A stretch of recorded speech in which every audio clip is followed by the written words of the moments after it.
não arrestamos nada outro que compreender que o partido aqui tem um pensamento, e pensamento está completamente diferente na Sundimi. O pensamento está biel, está uma política biel, está uma política que não está bom para Aruba, e não vai cambiar. Então, hora que algo não pode cambiar, tem duas coisas para fazer. Ou pode quedar e pode baixar a cabeça, ou pode pensar que aqui não se chega e pode seguir o rumbo.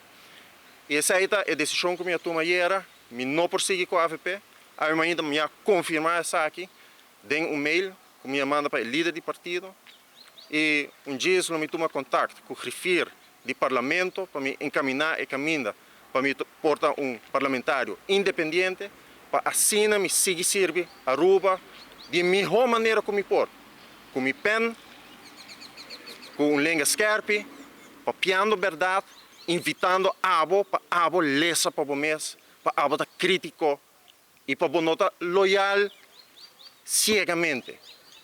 Essa é nota é maneira que nós vamos elevar o país aqui. Essa é nota é maneira que nós por hacer de Aruba, o qual Aruba porta, o potencial que nós como povo temos.